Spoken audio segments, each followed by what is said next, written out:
Good evening and thank you for joining us. The Royal Canadian Air Force has issued an update on yesterday's plane crash at the Thunder Bay Airport, from which 3 people walked away uninjured. According to an eyewitness, the small passenger plane was coming into land when it bounced off the runway and then spun around backwards before crashing into a snowbank. In a post on Twitter, the RCAF confirmed the incident involved one of its fleet, a Beechcraft King Air 350.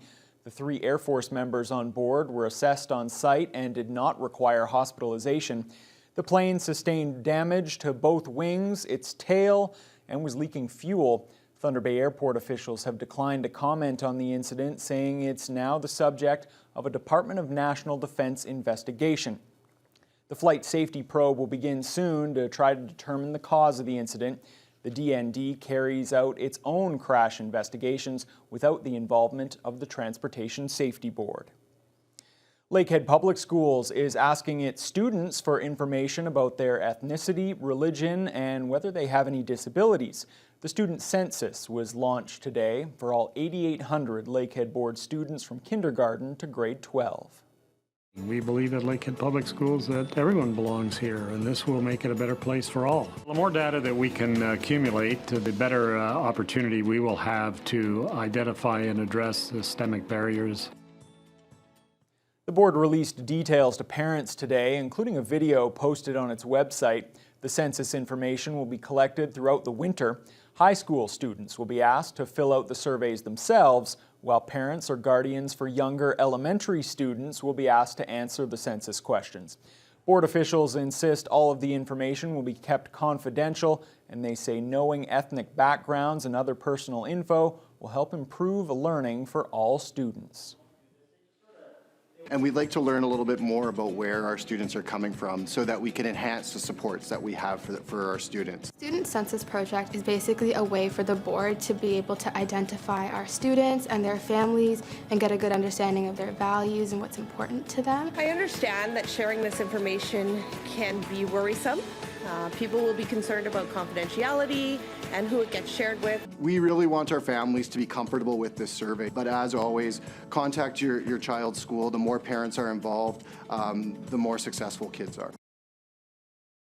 The board says the student identity surveys are voluntary, but families who choose to opt out of the census are being asked to contact their school's principal. The number of COVID-19 patients at the Regional Health Sciences Centre has risen once again to record levels. There are now 52 people hospitalized with the virus, up from 45 yesterday. There are still 8 people in the ICU. The hospital is now nearly 98% full, and ICU occupancy has risen to 86%.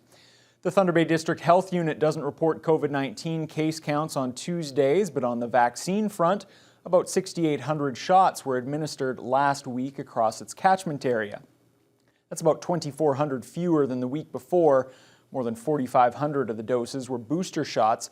88% of people aged 5 and up have received at least 1 shot, while nearly 83% have received at least 2 doses. Ontario's COVID-19 Science Advisory Table has released new modeling data showing that the Omicron wave has either plateaued or is in decline. But the table's scientific director warns the variant could overwhelm hospitals if restrictions are lifted too quickly. Colin DeMello reports. The last few weeks in Ontario have proved to be an information vacuum. Ontarians were prevented from accessing PCR testing, creating a challenge to determine the true spread of Omicron. It's very difficult right now for us to estimate how many people were basically infected since December 1st. So the province's scientific advisors relied on wastewater data, and they found an incredible number of cases in this province. Between 1.5 to 4 million Ontarians are believed to have contracted the virus in the past 60 days alone. While the situation may be improving, cheers, experts warn the reopening will only lead to a surge. After a bottom of the valley, we will start to see a rebound of hospital occupancy, patients in hospital beds with COVID. The best case scenario shows more than 2,000 people hospitalized well into March. That isn't phasing the Ford government, which saw the modeling in a different light. The Science Advisory Table has basically indicated that it appears that the peak of Omicron has passed. But the current impact on hospitals is still evident. The Premier acknowledged there are still shortages of healthcare workers. Hospitals aren't allowed to fully reopen operating rooms just yet, and overburdened systems are still transferring patients to relieve the pressure. If one hospital is stumbling a bit or has an unusually high number of patients, thanks to our critical care command table and other structures that have been set up across our province, we're moving patients around. Still, the Premier is pressing on. Are we ready? Yeah, we're ready. We're ready to move forward, but we have to do it cautiously. We can't just jump into it and just open everything up tomorrow. We have to be very, very cautious to make sure we don't have to have lockdowns. It seems no matter what happens next, the government is determined not to look back. Despite the assertions that Omicron has peaked in the province, the Northwestern Health Unit's top doctor says cases in that area are still rising and won't plateau for some time. The NWHU didn't put out daily COVID-19 numbers today or update its website. Dr. Kit Young-Hoon says they're going to begin focusing more on trends rather than day-to-day fluctuations going forward. And she maintains that her catchment area has yet to see the worst of Omicron, due largely to the loosening of provincial restrictions. The Northwest is typically a couple weeks behind Southern Ontario.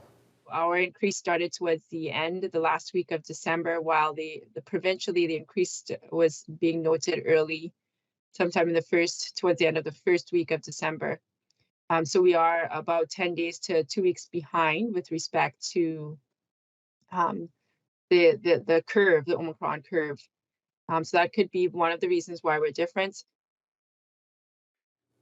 Young-Hoon says she's glad to see that more than 61% of children aged 5 to 11 in that area now have their first dose of the vaccine. She adds the health unit will continue to reduce the number of large-scale vaccination clinics and shift to more targeted outreach. 6 people have been arrested for drug trafficking following a traffic stop last night on Thunder Bay's south side. Local police stopped a pickup truck just after 11 o'clock on Simpson Street. Officers seized more than $75,000 worth of fentanyl, cocaine, hydromorphine tablets, and cash. All 6 people in the vehicle, ranging in age from 16 to 50 years old, were taken into custody. 3 of the accused are from Thunder Bay, while 2 are from Ottawa and 1 is from Toronto.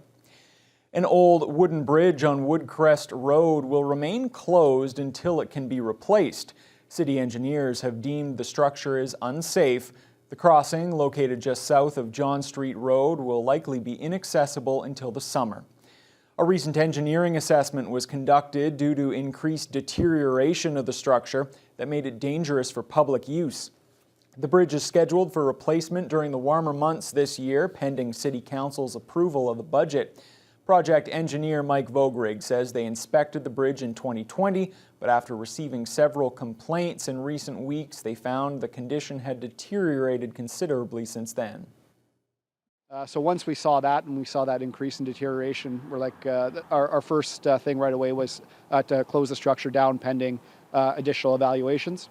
Once we completed those, again, the news didn't come back too good. The factors of safety were starting to get a little too narrow. So we ended up making the decision to shut the bridge down. Despite the closure, businesses on Woodcrest Road are still open, and a posted detour route is available at Goods Road off of Belrose Road. The snowbanks along Thunder Bay streets have been growing taller and taller this winter, but now city crews have begun clearing some of them away to improve visibility and safety. The snowbank removal process begins whenever the banks become large enough to cause serious problems on the roads and affect traffic movement. The work began on Monday in both the north and south cores of the city, and the crews are also tackling some residential streets. The work is expected to take 3 or 4 weeks, but City Roads Supervisor Ian Spaljerich says it's all weather dependent. So we're watching the forecast closely, and if there is more snow coming, we might have to take the crews off of snow removal and put them back on plowing the roads and sidewalks and sanding and taking care of that before we can go back to removing snowbanks. Snow is in the forecast for later this week, but how that will impact snow clearing crews will depend entirely on how much snow falls and for how long. Local cross-country skiers have enjoyed the warmer temperatures over the last couple days. Thunder Bay just saw its coldest January in almost 2 decades, and with that deep freeze expected to return tomorrow, skiers at Camview Nordic Centre have been making the most of the brief reprieve. Mitchell Ringos was on the trails with more. Skiers flocked to Camview as the temperature hovered around the 0-degree mark. January was definitely a cold one with a mean temperature of minus 18.5 Celsius, which is nearly 4 degrees below the long-term average, and the coldest January since 1994.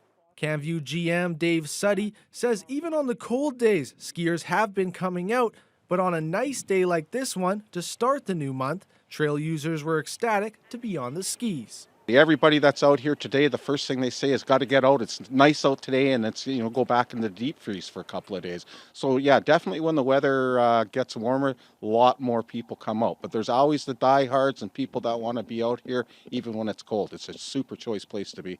And with warmer weather today, after a month of extreme cold, we asked local skiers just how nice it was to slide down the trails without having to layer up. Well, it's unusual in January in Thunder Bay. But yeah, it's amazing. I mean, that's why we're out here. And we're retired now, so we can come during the day in the middle of the week. And yeah, it's fantastic. Awesome. My fingers will not hurt. That's for sure. Yeah, so I can wait to get out and ski. And this is a little warm for skiing. It'd be nice if it was a little cooler. Not a whole lot cooler. We don't need minus 30 to ski. But minus 10 is nice. With a nice start to February, the temperature is going to get cold once again over the next couple of days, dropping back down to around minus 20. Suddy is hoping that February is a little warmer than January, as he says the best temperature for trails is about minus 10. But even if it's colder, the trails are surrounded by trees, taking away that harsh wind. If you're up around, say, in this area here at the chalet, there's not a lot of trees around. The wind blows through. It's colder. Down at our stadium, which is a few kilometer away, if you're out in that area, and the wind's blowing, it's definitely cooler. But once you get into the bush, it's awesome. Mitchell Ringos, TBT News. Well, through the magic of television, Mitchell, you're now here in the studio.